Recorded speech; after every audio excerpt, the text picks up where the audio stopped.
세상을 연결하는 뉴스 브릿지입니다. 요즘 청소년들, 이 온라인 공간에 머무는 시간이 늘면서 음란물에 노출될 위험도 커지고 있죠.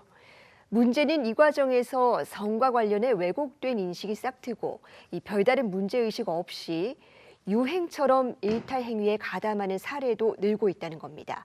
이 자칫 온라인 성범죄로도 이어질 수 있어서 예방 교육이 절실한데요. 이 성교육기관 푸른아우성 이충민 대표와 이 문제 조금 더 짚어보겠습니다. 대표님 어서 오세요. 안녕하세요. 예, 정말 우리 청소년들 요즘 음란물 포함한 유해 콘텐츠에 노출될 위험이 커지고 있는데 이 실제로 성과 관련된 인식에도 영향을 미치고 있습니까? 네, 최근에 사회적으로 충격을 안긴 사건이 있었습니다. 네.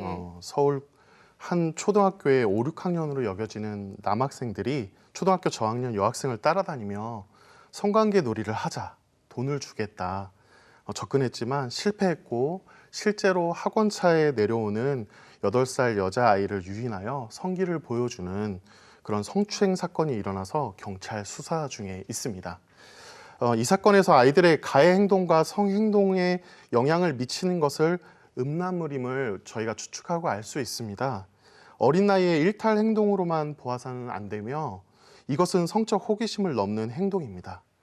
또 주목해서 볼 것은 성폭력의 가해 피해 아이들의 연령이 낮아졌다는 것인데요.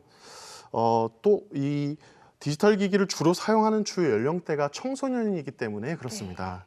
그래서 음란물에 노출되는 연령이 낮아지는 것입니다. 흔히 디지털 네이티브, 디지털 원주민이라고 불리는 청소년은 유해 콘텐츠, 음란물을 접하는 시기가 빨라졌고 쉽게 노출됩니다. 성별의 구별이 없이 시간과 공간의 제약을 받지 않습니다. 성인 인증이나 결제를 하지 않고 SNS로 누가 노출되었는지 알 수 없는 비밀 암호 채팅으로 유통됩니다. 그래서 청소년이 채팅을 통해 음란물 거래와 신체 사진을 주고받는 일도 일어납니다. 저희 성상담실의 초등학교 저학년에 음란물 노출 사례가 늘어나는 것도 이와 유사합니다. 제대로 진단하지 않으면 건강한 성의식과 인간관계를 확립하기 전 어린 나이에 음란물에 노출되는 사례는 계속 늘어날 것입니다. 네, 피해자, 가해자 모두 어려지고 있는 추세네요. 그런데 요즘엔 이 일상 사진을 디지털 공간에 올리는 것만으로도 이 성범죄에 노출될 수 있다고 하는데 어떻습니까? 네, 그렇습니다. SNS나 오픈 채팅방, 인스타그램 같은 청소년이 자신을 표현하는 창구가 있습니다. 네. 네, 자신의 SNS를 비공개로 해놓으면 안전하고 관리할 수 있다고 생각합니다. 하지만 범죄는 이러한 약한 부분을 침투하는데요. 청소년 대상의 성범죄는 SNS로 대상을 물색합니다. 예전에는 URL 같은 링크를 보내어서 해킹했지만 지금은 청소년을 타겟으로 삼는 범죄는 파악이 어렵습니다. 일탈이나 성적 호기심을 표현하는 어린 나이의 청소년을 찾아서 푸사나 프로필 사진이나 피드로 대략적인 기본 정보를 파악합니다. SNS로 게시한 아이들의 감정을 공감해 주기도 하고 자주 가는 곳의 동선을 파악하기도 하고 취미나 친구들의 정보를 알게 됩니다. 보통 아이디를 여러 곳에 비슷하게 사용하기 때문에 아이들이 비공개라 할지라도 다른 게시물에 올렸던 경로로 대상자의 정보를 파악하고 친해지는 방식으로 접근합니다.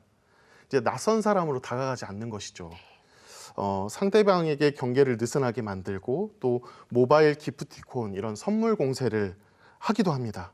그래서 이제 점점 사귀는 사이 또 사랑하는 관계 만나지도 않았는데 연인 사이로 발전합니다. 그리고 서서히 목적을 드러내고 음란한 대화를 유도하거나 신체 사진 전송 또 그런 어떤 영상들을 요구하기 시작합니다. 범죄 수법 자체가 그루밍 성범죄 방식으로 양상이 바뀐 것입니다. 네.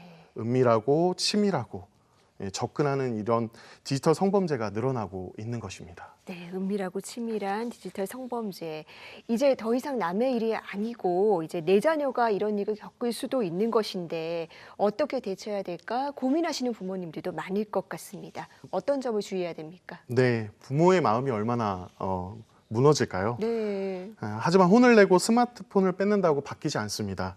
목적을 가지고 속이려는 사람들이 있어서 아이들은 당하게 되는 구조입니다. 아이들은 자신이 피해받은 사실도 모를 수 있습니다. 예방이 중요합니다. 지금 이제 미디어에 노출이 되지 않는 아이라면 철저히 유해 콘텐츠를 차단하고 사용량을 관리하고 보호 설정을 해주시기 바랍니다. 보호 연령은 부모가 책임져야 하는 것이죠. 하지만 이미 청소년 시기가 되었고 디지털 성폭력 피해가 일어났다면 적극적인 부모의 개입이 필요합니다. 보호와 함께 회복하도록 하고 반복된 실수를 저지르지 않도록 디지털 환경에 맞는 교육이 필요한 것이죠. 대처 교육은 폭우처럼 내리는 디지털 환경에서 왜 우산을 쓰지 않냐고 혼을 내는 게 아니고 폭우를 잘 견뎌가는 아이로 성장하게 돕는 것입니다. 부모는 아이들의 주로 사용하는 콘텐츠, 디지털 환경에 관심을 가져야 합니다. 청소년을 대상으로 속이려는 목적과 상업 목적을 분별하고 접근 수법, 범죄 사례 등 똑같은 상황에서 대응할 수 있도록 돕는 것입니다. 전문가의 도움을 받아 윤리적 의식, 법률적인 판단, 선정적인 문화에 대한 파악, 성착취 위험에 대한 상황을 시뮬레이션합니다. 가상의 상황에서 어떻게 대처해야 하는지 훈련시키는 게 가정에서 필요한 것입니다. 네, 그렇다면 이 연령대별로 어떻게 가르치는 게 좋을까요? 네, 연령에 맞게 대화하고 교육해야 합니다. 네. 연령에 따른 부모의 역할이 다르니까요. 첫째로는 유아 초등 저연령의 그 아이들은 직접 교육하지 않습니다. 아이들을 직접 교육하지 않고 부모 대상으로 교육하는 것입니다. 그리고 보육교사나 보건교사 같은 교육자들을 교육하는 것이죠. 이러한 교육자들을 우선적으로 교육을 하는데 아이들을 직접 가르치고 일관성 있게 시간을 두고 교육할 수 있는 교육자의 교육이 필요하기 때문에 그렇습니다. 그래서 교육자의 성의식을 먼저 점검하며 교육자가 갖춰야 될 역량을 키우는 부모, 양육자, 교육자 성교육이 필요합니다. 즉 부모가 먼저 성교육을 받아야 되고요. 둘째로는 초등학교 고학년 이상 자녀, 사춘기 즈음에 해당되는 청소년의 연령이라면 이제는 자녀 중심 아이들의 필요한 교육들을 진행해야 합니다. 이때는 아이가 전문가의 체계적인 교육을 받아야 되고 예비 성인기에 해당되는 고등학생 정도의 친구들은 이미 자아 형성이 되었기 때문에 자신들은 잘한다고 생각하거든요. 그래서 어른들 생각과 견주어 보고 사고를 통한 대화를 하면서 성담론이나 다양한 토론 과정이 필요합니다. 학교 성교육, 공교육에서 학사 일정의 성교육도 있겠지만 소그룹 형태나 1:1 교육 형태 또 이런 질의응답 교육의 어떤 형태를 마련해 주면 너무 좋을 것 같고요. 인근 성문화센터나 지역 내에 있는 저희 아우성과 같은 이런 성교육 기관에서 교육의 장을 마련해 주시는 것이 시급할 것 같습니다. 네, 요즘 같은 이 디지털 세상에서 아이들을 24시간 통제하는 것도 불가능할 것 같은데요. 이 스스로 유해 콘텐츠를 가려볼 수 있고 그 이전에 올바른 인식과 철학을 쌓을 수 있도록 이 세심한 교육이 필요하겠다는 생각이 듭니다. 네. 대표님 오늘 말씀 여기까지 듣겠습니다. 고맙습니다. 감사합니다.